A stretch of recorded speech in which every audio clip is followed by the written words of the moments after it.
오늘은 성령 강림 주일입니다. 우리들 중에 오늘이 성령 강림 주일인지를 아는 자는 거의 없을 것입니다. 왜냐하면 교회에서 강구를 하지 않았기 때문입니다. 강구를 해야 오늘이 내 다음 주가 성령 강림 주일이구나 알 수 있겠죠. 교회에서 강구를 하지 않는 이유는 또 여러 가지 이유가 있을 수가 있습니다. 그 중에 가장 유력한 이유는 성령 강림 주일이 언제인지를 모르기 때문일 것입니다. 그리고 또 다른 이유는 성령님의 강림하심, 즉 성령님이 교회 중에 오신 최초의 사건인 오순절 성령 강림을 가볍게 생각하기 때문일 것입니다. 우리 한국교회에서는 하나님 아버지의 창조의 완성일인 주일을 지키는 문제는 하나님 아버지의 창조 사역과 관련해서 생명처럼 강조하여 왔고 또 강조하고 있는 실정입니다. 그리고 성자 예수님의 사역 중에서 가장 절정인 십자가와 부활을 강조합니다. 십자가를 지신 고난주간을 교회 다니는 사람이라면 누구나 다 기억을 하고 그 주간에는 경건하게 지내고 어떤 분들은 주님의 고난에 동참하기 위해서 금식까지 하는 분들도 있습니다. 그리고 곧 이어지는 부활절 주일은 성대하게 지키는 편이죠. 성자 예수님의 사역은 그래서 너무나 중요합니다. 그래서 당연히 예수님의 사역이 강조되고 기억되고 경건하게 예배되어져야만 합니다. 그런데 성부와 성자 예수님의 사역과 그 절기는 강조하지만은 성부 성자와 똑같이 강조되어야 할 성령님과 그분의 사역에 대해서는 거의 무지한 상태에 놓여 있는 실정입니다. 그래서 오늘 주일이 성령 강림 주일인지 아는 교회는 거의 없는 것입니다. 이런 현실을 감안해서 저는 오늘이 성령 강림 주일임을 알리면서 제3위가 되시는 성령 하나님에 대한 말씀을 나누고자 오늘 본문의 말씀을 선택을 했습니다. 오늘 본문의 말씀을 잘 이해하도록 현대적인 감각으로 각색해서 말씀을 드리면 이렇습니다. 오늘 본문의 분위기를 먼저 파악하는 것이 우선적인 것 같습니다. 그 분위기를 단적으로 우리에게 알려주는 말씀은 모인 곳에 문들을 닫았더니라는 말씀입니다. 모인 곳에 문들을 닫았더니, 베드로를 중심해서 예수님의 제자들인 10명의 장정들은 안식 후 첫날 저녁 때에 유대인들이 무서워서 문을 꼭꼭 걸어 잠그고 쥐죽은 듯이 함께 모여 지금 숨어 있습니다. 벌써 몇 시간째 무거운 침묵만이 방 안을 짓누르고 있었습니다. 이때 오랜 침묵을 깨고 제자 중 하나가 입을 열었습니다. 본문에는 없는 것입니다. 각색을 해서 이해를 돕기 위해서 말씀을 드리는 것입니다. 제자 중 하나가 입을 열었어요. 내 이런 말을 끝까지 안 하려고 했는데 자네들에게 서운한 말 좀 해야겠네 라고 팔짱을 낀 채 문에 기대고 섰던 요한이 이렇게 말했습니다. 지나간 일에 대해서 말하는 건 참 어색하지만 그래도 사람이 그러는 게 아니라고 생각합니다. 예수님이 십자가에 못 박혀 달리실 때 여러분들은 다 어디에 가셨습니까? 누구는 목숨 귀한 줄 모릅니까? 그래도 십자가에 달려 극형을 받아 죽는 분보다는 더 힘들었겠습니까? 이보세요, 시몬 베드로, 자네에게 정말 실망했네요. 그날 밤 대제사장 집들에서 작은 계집아이 앞에서 예수님 모른다고 저주까지 하고 부인하고 그랬다면요. 아니, 어떻게 사람이 그럴 수가 있습니까? 예수님이 당신을 얼마나 사랑하셨는지 당신이 잘 알잖아요. 듣고 있던 베드로가 한숨을 길게 내쉬며 그만하세요. 나도 그 일만 생각하면 가슴이 터질 것 같고 천지가 무너져 내린 것 같소. 그때 마태가 끼어들어서 이렇게 말했습니다. 베드로만 미안한 게 아니라 십자가 밑에서 예수님의 최후를 지킨 당신을 빼고 여기 있는 우리 모두는 입이 10개라도 할 말이 없죠. 그러나 저러나 이제 우리는 어떻게 살아갈 수 있겠습니까? 지금 로마 군인들과 유대인들이 예수님의 제자들인 우리를 찾아내려고 혈안이 되어 있는데 잡히기만 하면 끝장나는 지금 이런 분위기입니다. 이런 말을 지금 제자들 사이에 주고받으면서 자신들도 잡혀서 모진 고통과 죽음의 두려움 때문에 오는 불안감, 그리고 예수님을 잃어버린 상실감과 절망감 때문에 살아갈 의욕과 힘을 잃어버린 상태로 그들이 있는 방 안에는 이런 무겁고 어두운 침묵이 계속 흐르고 있습니다. 예수님을 따르면서 3년간 꿈꿔왔던 메시아 왕국은 산산조각이 나버리고 예수님께서 십자가에 매달리는 순간 물거품이 되고 말았습니다. 이런 마음으로 서로의 얼굴만 쳐다보면서 눈에는 초점이 없어져 버리고 살아있으나 죽은 자처럼 서 있습니다. 문은 꼭꼭 걸어 잠근 상태이며 죽음의 공포와 침묵이 흐르고 있는 바로 그때 너무도 귀에 익은 잘 아는 목소리가 들렸습니다. 에이레이네, 에이레이네, 너희에게 평강이 있을지어다. 너희에게 평강이 있을지어다. 세상에 이럴 수가.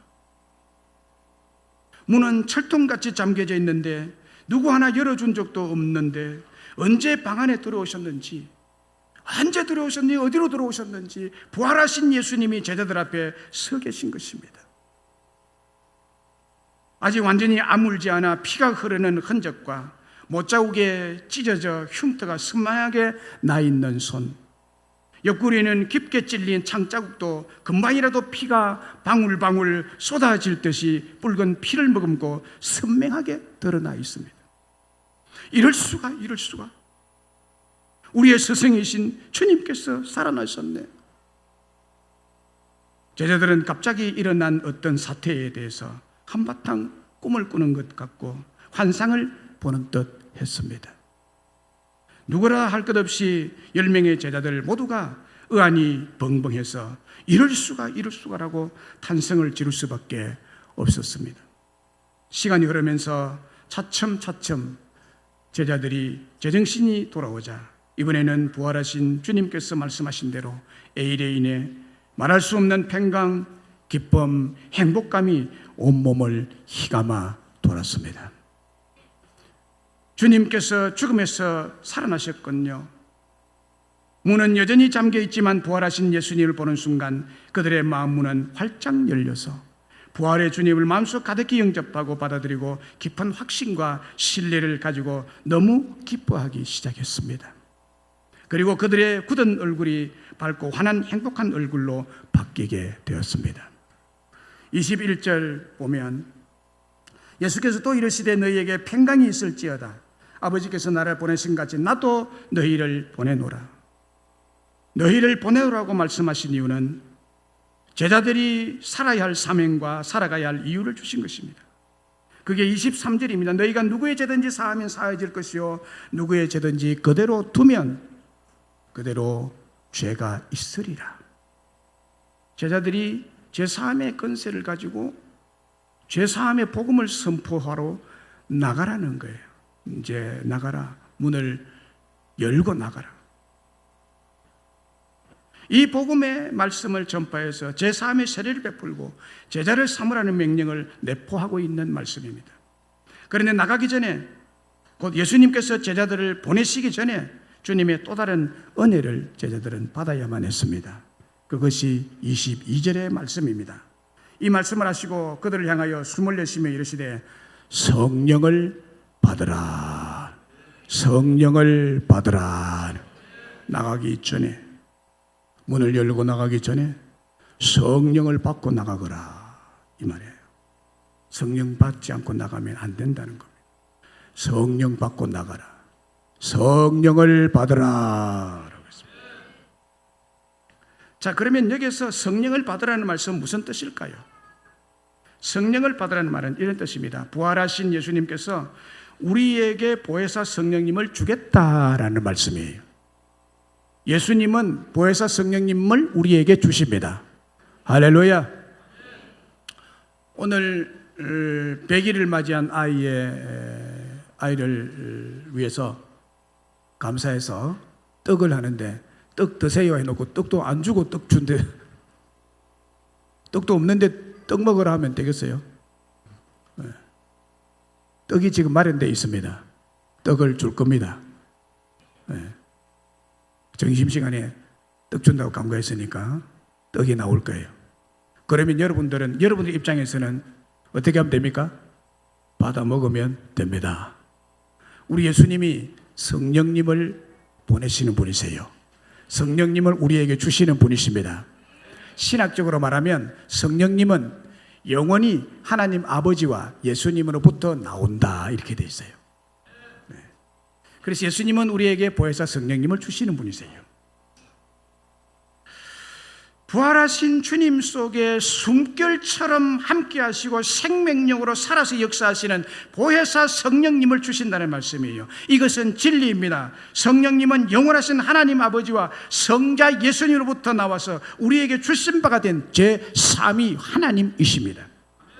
그래서 예수님께서 한 번도 아니고 여러 번 성령을 선물로 주시겠다고 약속을 하셨습니다. 성령을 너희에게 주겠다고 약속했어요. 요한복음 14장 16절에 보면 내가 아버지께 구하겠으니 그가 또 다른 보혜사를 너희에게 주사라고 말합니다. 또 다른 보혜사를 너희에게 주사 영원토록 너희와 함께 있게 하리니. 또 다른 보혜사가 성령님이시죠. 예수님이 보혜사를 주겠다고 말씀합니다. 또 26절에 가서 보면은 보혜사 곧 아버지께서 내 이름으로 보내셔 성령 그가 너희에게 모든 것을 가르치고 내가 너희에게 말한 모든 것을 생각나게 하시리라고. 그리고 누가복음 11장 13절에서도 기도를 가르치면서 이렇게 말씀하셨죠. 너희가 악할지라도 좋은 것을 자식에게 줄 줄 알거든 하물며 너희 하늘 아버지께서 구하는 자에게 성령을 주시지 않겠느냐. 성령 주겠다라. 예수님이 하나님 아버지와 더불어 성령을 주시겠다고 말씀합니다. 사도행전 1장 4절로 5절에 보면 예루살렘을 떠나지 말고 내게 들은 바 아버지께 약속하신 것을 기다리라. 요한은 물로 세례를 베풀었으나 너희는 몇 날이 못되어 성령으로 세례를 받으리라. 성령을 충만하게 주리라 이 말이에요. 성령을 충만하게 받으리라. 뭐 어떤 경우에 계란 세례를 받았다라고 그럴 때 계란을 엄청나게 많이 얻어맞았다는 거거든요. 성령의 세례, 성령으로 충만하게 되리라는 말씀이에요. 사도행전 1장 8절에도 오직 성령이 너희에게 임하시면 예수님이 성령을 주시겠다는 거거든요. 성령이 너희에게 충만히 임하면 너희가 권능을 받고 예루살렘 온 유다 사마리아 땅끝까지 이르러 내 증인이 될 거다고 말합니다. 이렇게 예수님은 자주 성천하시기 바로 직전까지 성령을 너희가 받으리라고, 성령을 내가 줄 것이라고 그렇게 약속을 했습니다. 그리고 이 성령을 주시려는 약속은 신약의 예수님만이 아니라 구약 선지자를 통해서도 이미 오래전에 약속하신 것입니다. 요엘서 2장 28절 29절에 보면 그 후에 내가 내 영을 만민에게 부어주리니라고 했습니다. 내 영을 만민에게 부어주리니 구약성경 요엘 선지자를 통해서 성령을 부어줄 것이라고 말씀하고 있습니다.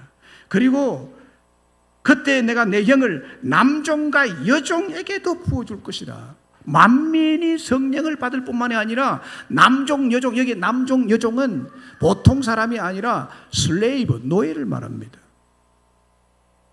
노예들은 짐승 취급을 받은 그 당시에, 그 구약시대에 하나님은 선지자를 통해서 남노예, 여노예도 그들에게 성령을 내가 선물로 주겠다고 이렇게 주님은 말씀합니다.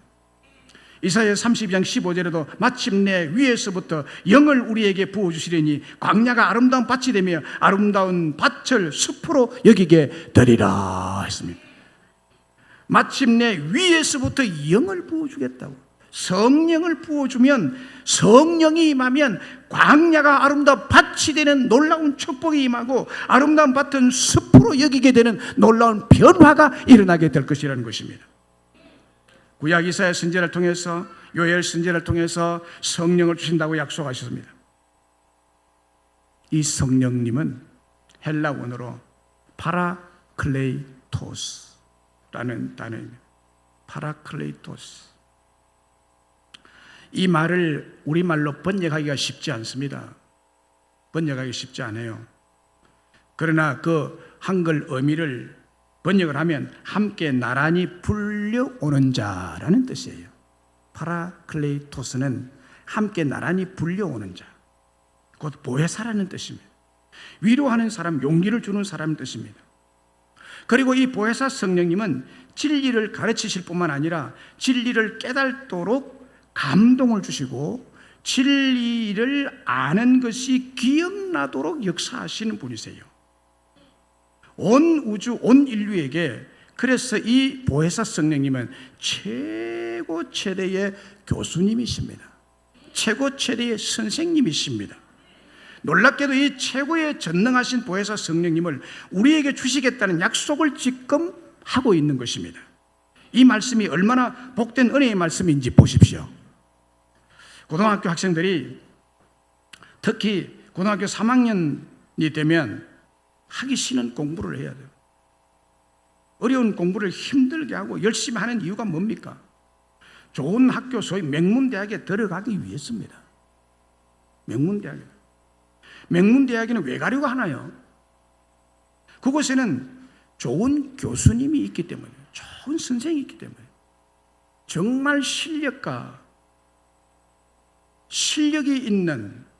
실력이 있고 잘 가르치고 능력 있는 선생님이 있기 때문에 그 선생님에게 배우고 싶은 거예요. 명문대학에는 그들이 거기 있습니다. 훌륭하고 실력 있는 선생님 밑에서 배우면 인생이 성공할 수 있기 때문입니다. 왜 어려운 서울의 S대학에 들어가려고 합니까? 그곳에 실력 있는 교수님이 계시고 그를 만나서 그 밑에서 제자로서 실력을 전수받을 수 있기 때문에 거기에 가려고 그렇게 노력을 하는 것입니다. 그런데 보통 사람들은 거기에 들어갈 수가 없습니다. 보통 사람은 못 들어가요. 실력 있는 교수님을 만날 수가 없습니다. 우리가 S대학 교수님에게 강의를 들을 수가 없습니다. 개인적으로 만날 수도 없습니다. 세상의 구조가 이렇게 어렵게 되어 있습니다. 그런데 성경은 오늘 우리에게 폭탄 선언을 하고 있습니다. 저는 이 본문을 보면서 이 선언은 예수님의 선언인데 이 약속과 선언은 폭탄 선언과 폭탄 약속이라고 저는 그렇게 이 말씀이 다가오더라고요. 제 심령에 폭탄을 맞은 것처럼 성령을 받으라 이 말씀이요, 폭탄처럼 저에게 다가오더라고요. 그래서 저는 감히 이 말씀을 폭탄 선언이라고 말씀드리고 싶습니다. 예수님은 우리에게 이 엄청난 특혜, 엄청난 축복의 선언을 해주신 것입니다. 그것이 바로 S대 교수님, 미국 하버드 대학 교수님보다 100배, 1000배, 만배나 실력과 능력과 은혜를 베풀 수 있는 보혜사 성령님을 우리에게, 여러분 개인에게 개인 교수로 보내주시겠다는 거예요. 이게 폭탄 선언이지 뭐예요. 서울대 교수님 여러분들에게 개인 교수로 오시겠습니까? 어림없는 얘기입니다.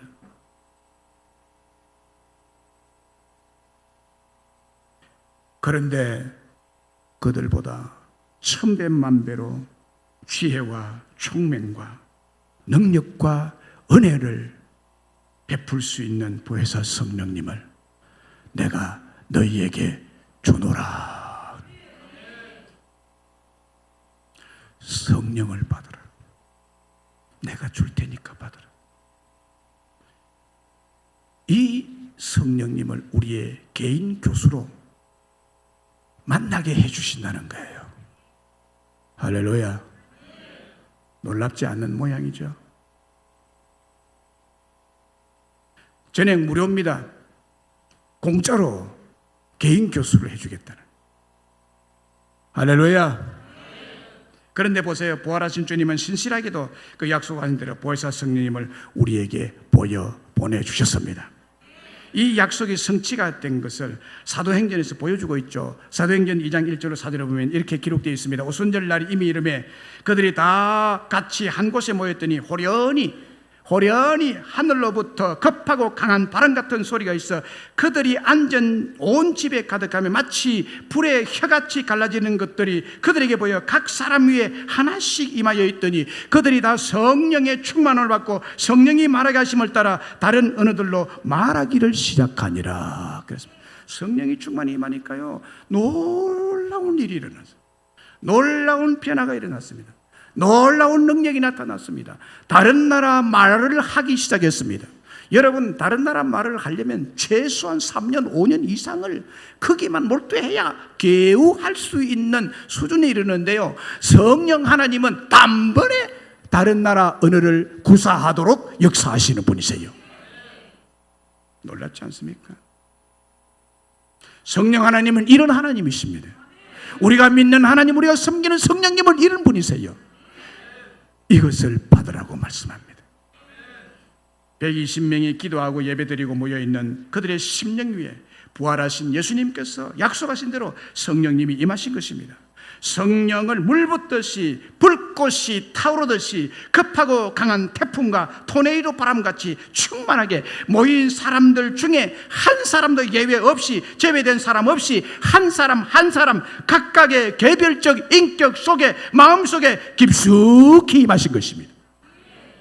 그 후로 성령님의 능력으로 방언을 말하고 성령님의 능력이 소심하고 걱정이 많고 겁쟁이들도 누구도 감당 못하는 담대하고 용감한 하나님의 충성된 종들이 될 수 있었던 것입니다. 성령님이 임하신 것은 신약시대뿐만 아니라 구약시대에도 동일하게 임하였습니다.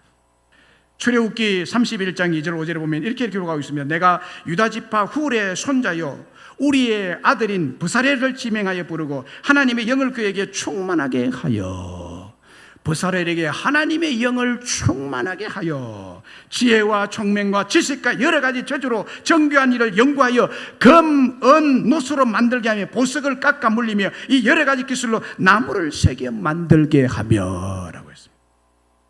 하나님의 성령이 평범하게 태어난 브사렐에게 가득하게 채워짐으로 그가 특별한 레벨의 사람으로 갑자기 급상승합니다.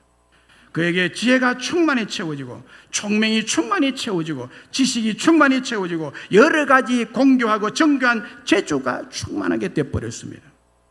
하나님의 영이신 보혜사 성령님은 브사렐에게 특별하지 않게 평범하게 타고난 사람의 생내적인 능력을 초월하는 새로운 차원의 놀라운 능력으로 성화되어 나타나게 하신 것입니다. 브사렐뿐만이 아니었습니다.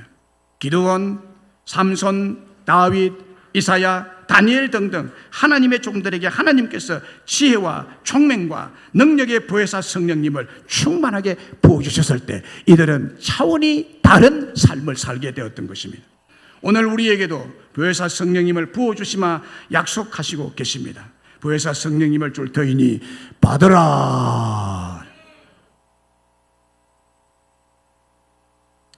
어느 청년이 신앙이 좋은 아버지에게 눈에 보이지 않는 성령님의 부어주심을 어떻게 알 수 있고 믿을 수 있느냐고 진지하게 물었습니다.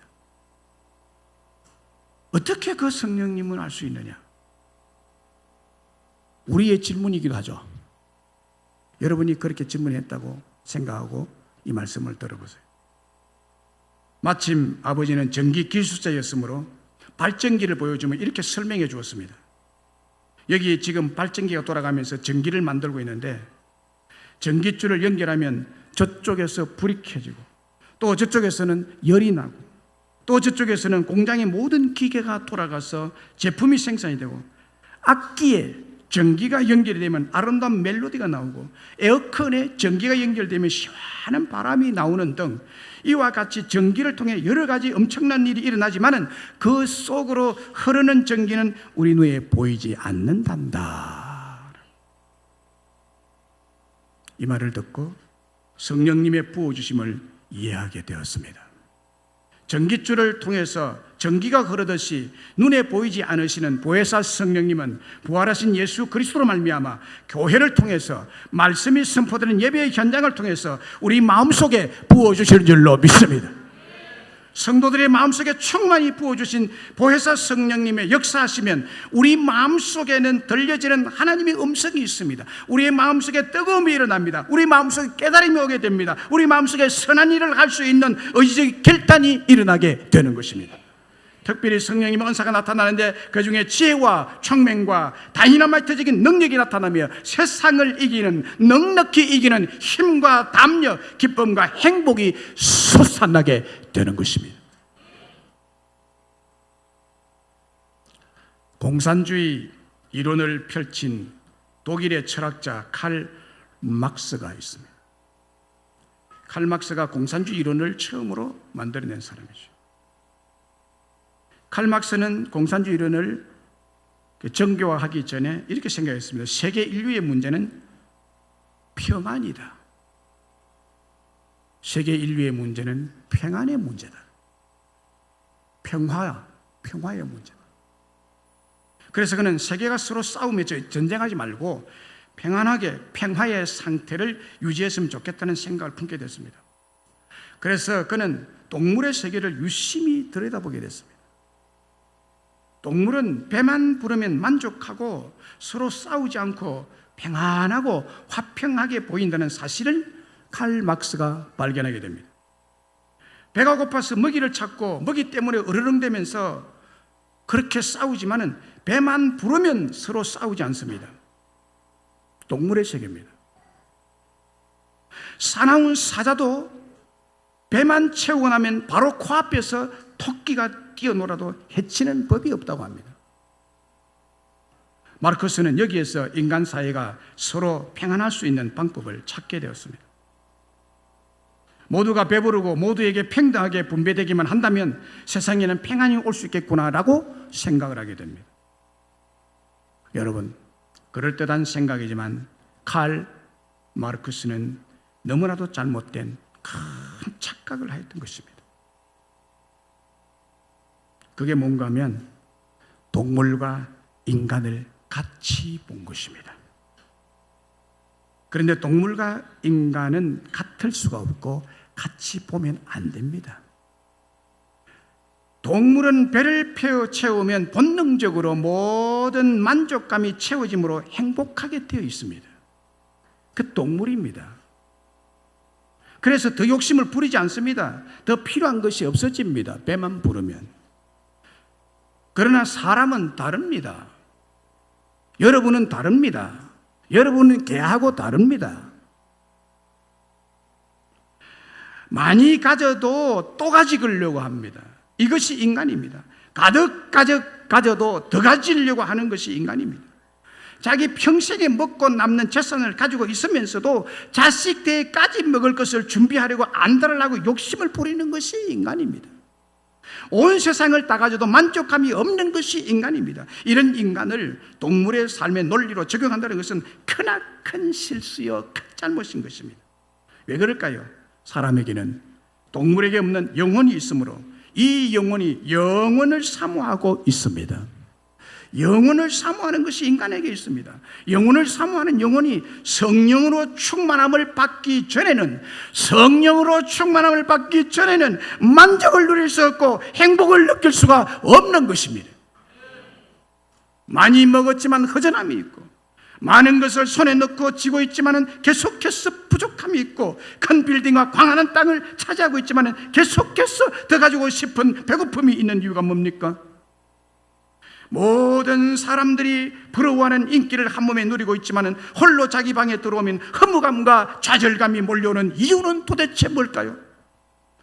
모든 사람이 부러워하고 꿈이라도 올림픽 금메달을 목에 걸어보면 소원이 없다고 하는 그 금메달을 목에 걸은 다음 당사자들이 시생대에서 내려오면 금방 허무감이 물밀듯이 몰려오는 이유가 뭘까요?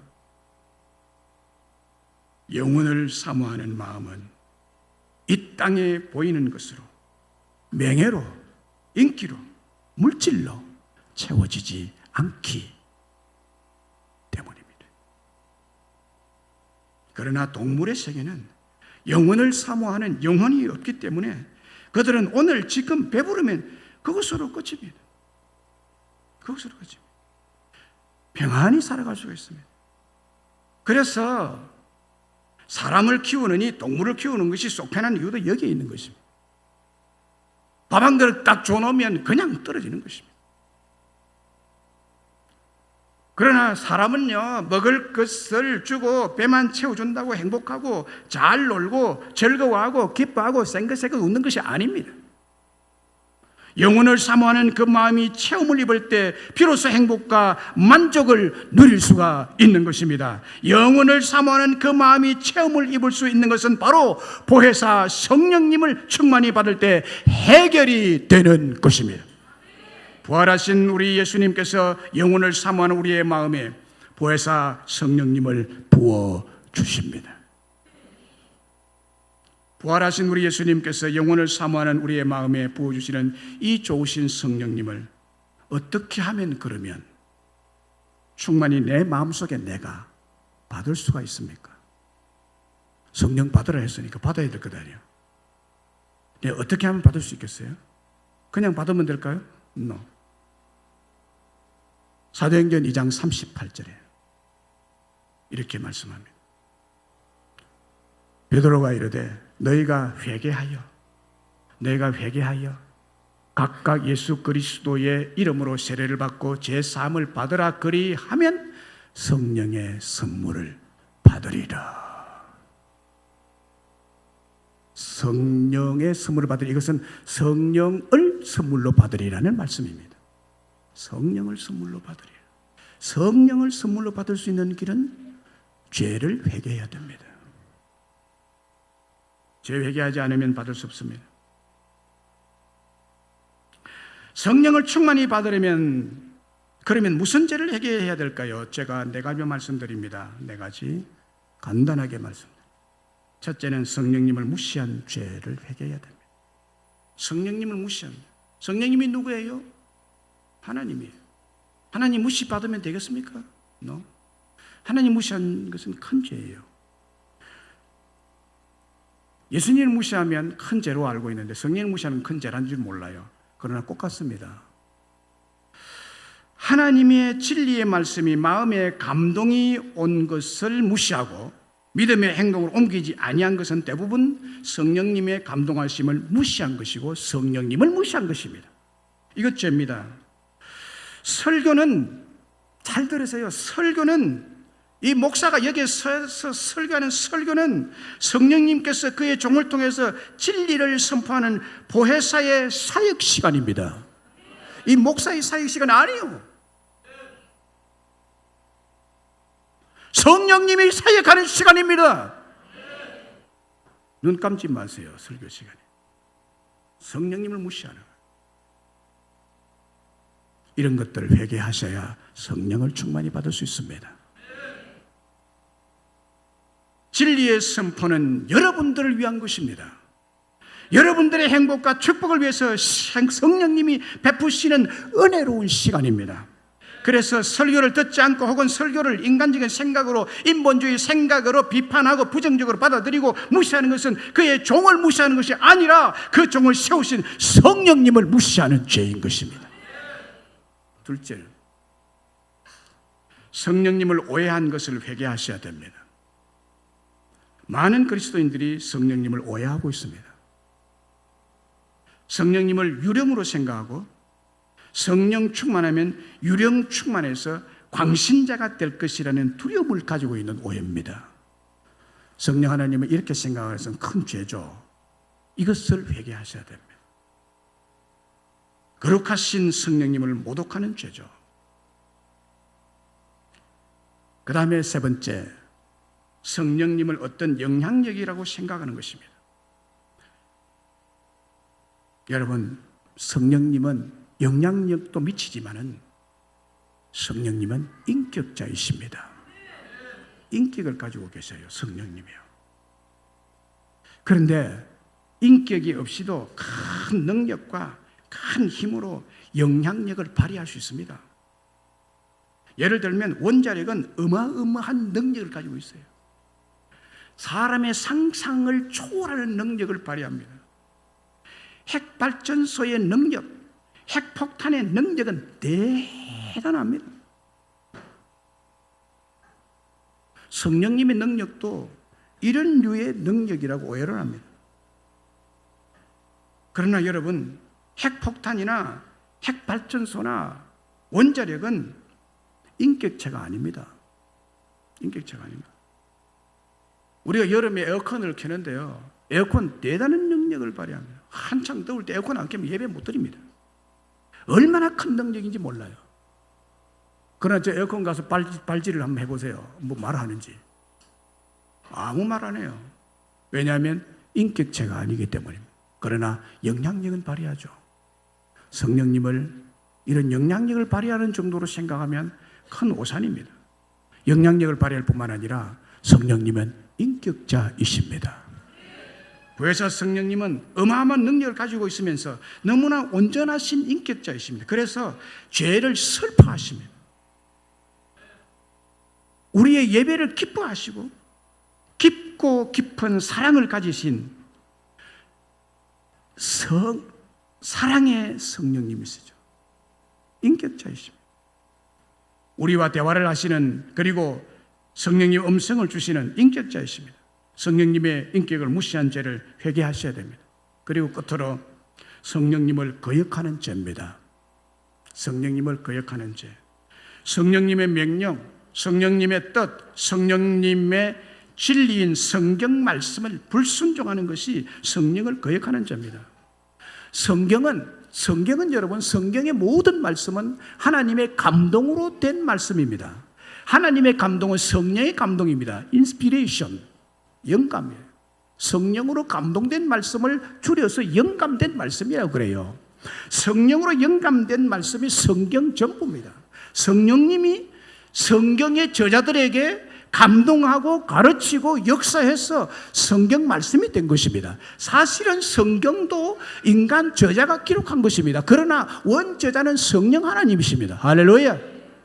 그런데 성령 하나님이 주신 말씀을 무시하고 그 명령을 따르지 아니하고 불순종한 것, 이것은 성령을 거역한 거예요.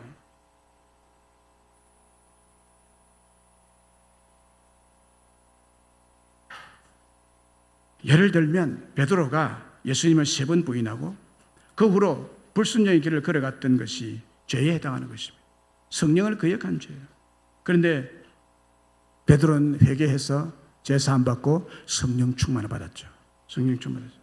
그런데요, 회개해도 사함을 받지 못하는 죄가 있습니다. 그것이 성령과 관계된 죄입니다. 사함 받지 못하는 죄가 있어요. 그것은 성령 해방죄입니다. 성령 해방죄가 뭐냐? 성령님이 사역하시는 현장을 모독하거나 방해하거나 무산시키는 것을 의미합니다. 다시 말하면 지금 설교하는 저를 끌어내리는 행위, 설교 못하도록. 성령 해방죄예요. 예배를 못 드리게 하는, 방해하는 행위, 이게 성령 해방죄입니다. 이거는 사함을 못 받습니다. 예수님을 알지 못하는 자들만이 지을 수 있는 죄죠. 예수님 알지 못하는 사람이 교인일 수도 있습니다. 종교인으로 앉아 있을 수가 있습니다. 그래서 마음에 안 들면 성령 해방죄를 저지를 수 있습니다. 사함 못 받습니다. 사함 못 받으면 어떻게 돼요? 여러분, 우리가 죄 사함을 못 받으면요, 지옥 가야 돼요. 별 수 없어요. 그래서 성령 해방죄를 저지른 사람은 불신자고 회개 자체가 불가능한 것입니다. 그래서 죄 사함을 받지 못합니다. 이상의 4개의 죄를 회개하고 죄 사함을 받을 때 성령 충만을 선물로 받게 될 줄로 믿습니다. 1988년 도시 생활을 접고 산으로 들어가서 자연 농법을 실천하고 있는 기농자 최성현 씨가 있습니다. 그가 기농에서 그 경험을 책으로 쓴 기농기가 있는데 그 책 이름이 산에서 살다입니다. 산에서 살다. 최성현 씨가 썼습니다. 이 책에 그는 인생의 진정한 행복이 무엇인지 말해주고 있어요. 농사하면서 인생의 진정한 행복을 느꼈다는 것을 말하고 있습니다. 그 내용 중에 짤막하게 소개를 해드리겠습니다. 쌀만으로 우리는 행복해질 수 없다. 영혼의 배가 부르지 않는 한 쌀이 창고에 가득해도 우리는 거지다. 씨앗을 모아두고 모내기를 하고 물관리를 하고 잡초를 베고 배를 베고 탈곡을 하고 밥을 먹는 그 순간순간 맑게 깨어있는 것이 거지에서 벗어나는 길임을 오늘 종일 배를 베면서 깨달았다 라고 했습니다. 무슨 말인가 하면요, 쌀이 창고에 가득해도 동물처럼 쌀밥을 양껏 먹고 배를 채운다 해도 행복을 느낄 수 없다는 거예요. 행복하기 위해서 사는 모든 순간순간이 우리의 영혼을 맑게 하고 만족하게 채워주는 성령으로 충만할 때만이 참된 행복과 만족을 경험하게 된다는 체험적 고백인 것입니다. 한 기농자의 고백이지만 성령으로 충만할 때 참된 행복과 만족을 경험하게 된다는 것이 도회지에서 팍팍한 생활 가운데서도 순간순간 우리 모두의 동일한 고백이 되어야 할 줄로 믿습니다. 말씀을 맺습니다. 그 옛날 예수님을 잃어버리고 시리와 절망과 두려움에 빠져서 문을 걸어 잠그고 있던 10명의 제자들처럼 이 시대에도 시리와 절망과 두려움에 빠져서 문을 걸어 잠그고 살아가는 사람들이 많습니다. 예수님을 알지 못한 자들, 세상 쾌락을 최고로 알고 사는 사람들은 영원히 목마르지 않은 샘물을 알지 못하는 거로 항상 목말라 있고 사람들 속에 있으면서도 고독과 절망, 불안과 두려움을 안고 살아가고 있습니다. 이런 절망의 시대, 절망의 사람들을 무엇으로 살려낼 수 있을까요? 그 절망과 두려움의 마음을 무엇으로 치료할 수 있을까요? 인간이 만든 문명과 과학의 바벨탑 안에 갇혀서 오히려 질식하고 있는 이 시대의 절망을 희망으로 두려워 떨고 있는 사람들에게 평안을 줄 수 있는 유일한 해결책은 무엇일까요? 그것에 대해서 말씀을 드렸습니다. 그것은 곧 성령님을 받아야 한다는 메시지입니다. 우리에게 보혜사 성령님을 주시는 분은 부활하신 예수님이라고 말씀드렸습니다. 그리고 그 증거들을 말씀드렸습니다. 독일 함부르크에서 가까운 항구 도시인 리벡이라는 도시에 리벡 교회가 있습니다. 허름한 낡은 교회인데 그 낡은 교회 벽돌 벽에 붙어있는 작은 돌판에 작자 미상의 시가 새겨져 있습니다. 그 시를 소개해드리겠습니다. 너희는 나를 주라 부르면서 따르지 않고 너희는 나를 빛이라 부르면서 우러러보지 않고 너희는 나를 길이라 부르면서 따라 걷지 않고 너희는 나를 삶이라 부르면서 의지하지 않고 너희는 나를 설기라 부르면서 배우지 않고 너희는 나를 깨끗하다 부르면서 사랑하지 않고 너희는 나를 부하다 부르면서 내게 구하지 않고 너희는 나를 어질다 부르면서 오지 않고 너희는 나를 존귀하다 부르면서 섬기지 않고 너희는 나를 강하다 부르면서 존경하지 않고 너희는 나를 의롭다 하면서 두려워하지 않으니 그런즉 너희를 꾸짖을 때에 나를 탓하지 말라. 의미심장한 말이에요. 사랑하는 여러분, 교회가 무엇입니까? 교회의 시작은 오순절날 성령님의 강림하심으로 된 것입니다. 그 이후 이 땅에 세워진 모든 교회들도 성령님의 역사를 따라 세워진 것입니다. 보혜사 성령님이 행하시고자 하시는 일들을 증거하며 하나님 나라를 세워가고자 세워진 것이 교회인 줄로 믿습니다. 오늘은 그 성령님이 강림하신 성령 강림절입니다. 예수님이 말구에 강림하신 성탄절을 통해서 우리들의 구원이 시작이 되었다면 성령님의 강림으로 구원을 각 사람에게 적용하는 교회가 시작이 된 것입니다. 교회 생활, 신앙생활은 엄밀하게 말하면 성령 생활입니다. 우리가 성령 생활을 하려 한다면 성령을 충만히 받아야 될 줄로 믿습니다. 그 성령님을 부활하신 예수님께서 우리에게 부어주신다고 말씀하고 있습니다. 성령을 선물로 주십니다. 이 시간을 통해서 부어주십니다. 죄를 회개함으로 성령 충만히 받을 수가 있습니다. 여러분, 인간은 선하지 않습니다. 인간은 선하지 않습니다. 여러분 모두가 선한 사람이 아니에요. 나는 여러분들을 선한 사람으로 보지 않습니다. 좀 이상한 얘기지만 사실이 그렇습니다. 단지 성령으로 말미암아 선한 사람으로 바뀔 가능성을 가진 사람으로 보는 것입니다. 성령 충만 받으면 사람이 온유해질 가능성을 가진 분들이 여러분들입니다. 온유하고 행복하고 다른 사람을 세워주는 이타적인 사람이 될 가능성을 가진 분들입니다. 여러분들에게 이런 축복이 있으시기를 주의 이름으로 축원합니다. 사람은 선하지 않습니다. 그래서 하나님 말씀이나 계명을 전적으로 지킬 수 없고 순종할 수도 없습니다. 그러므로 인간의 선행으로 하나님의 은혜와 축복을 받을 수가 없습니다.